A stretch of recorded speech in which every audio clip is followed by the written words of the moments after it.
Shares of Traeger off just about 13% on the back of its quarterly results. The grill maker warning of softer demand this year, the latest sign of a more cautious consumer. Joining us now, we want to bring in Jeremy Andrus. He's the CEO of Traeger Grills. Jeremy, it's great to have you here. So the stock reaction, a lot of that because of the guidance that you gave, expecting softer than expected demand for the year. Can you give us just a little bit more context about the spending trends that you're seeing from consumers and when you expect potentially to see that tick back up once again?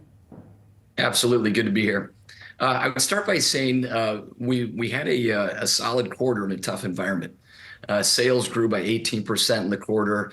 EBITDA grew from $7 million to $13 million over the prior year quarter.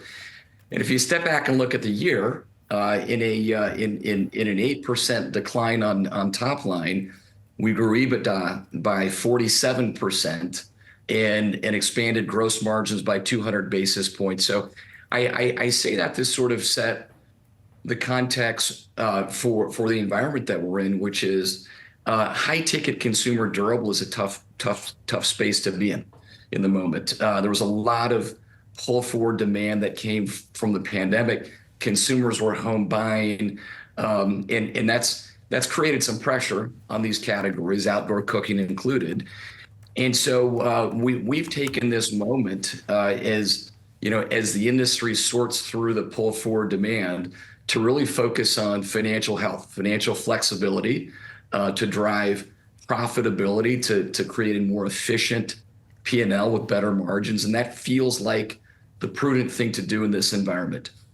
In terms of the trend and sort of how we think about the industry longer term, I'd say a couple of things. Number one, this is a resilient industry. Americans have always cooked outdoors. It is, if you look at the last 20 years of market data, it's been a steady grower with very few exceptions. And so right now we're playing in an industry that's meaningfully smaller than the industry of 2019, and it will recover. Our expectation is that as interest rates come down, that we return to growth, that the category returns to growth. And that for us feels like a moment in time to also lean more into growth type of investments. Jeremy, I wonder right now what type of order volume moderation you're seeing from your wholesale partners for the big ticket items, the known items that Traeger has made its way into many backyards and decks and porches for years, and how long that type of environment might last from your purview?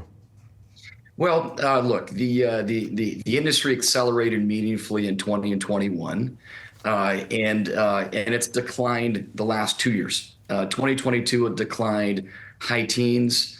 2023 last year declined high single digits, and we expect to see some decline in the industry again this year. Our expectation is that in 2025 the industry begins to return to growth, and I think it's it's fair to say that it is consistent with other similar industries. We've heard Home Depot on their earnings call a couple weeks ago suggested weakness in high ticket consumer durables. We play in a similar space, and so it will return to growth. Calling the timing is not an easy thing to do, but we do believe that at some moment we return to more traditional replacement cycles. Interest rates tend to stimulate purchasing in high ticket durables. Consumers do tend to finance these things. It seems like based on everything we're seeing in the macro and sort of commentary from the Fed that we start to experience some reductions in interest rates this year. And so, we still look at this year and say, let's make sure that we're focusing on what matters for Traeger. Investment in product. We are investing in product innovation because we're a disruptor. We win with great experience. Community and brand. We have this incredibly passionate base of consumers. You talk to a Traeger owner, first thing they'll do is pull up their iPhone and they'll start flipping through the pictures of amazing food that they produced last night, last week, last month. And so In the moment, we're very focused on what's sacred to our business, product investment, community engagement. And as we start to see the macro turn in terms of high ticket durables, we'll begin to lean into top of funnel investments to drive more growth. Jeremy, what are you seeing just in terms of how retailers are taking on inventory at this stage of the economic cycle? You know what? Our retailers for the Traeger brand are healthy in terms of inventory. And so we work very closely with them to ensure that they're carrying the right levels of inventory, particularly as we move into our key season. We really accelerate during the second quarter. And so I would say that Traeger was actually one to get back to a healthy inventory level sooner than our competition.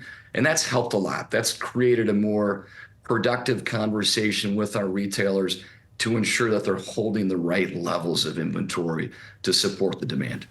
Jeremy Andrus, who is the Traeger Grills CEO. Jeremy, great to have you here with us. You've gotten us all hungry, so I guess I got to do something about that now.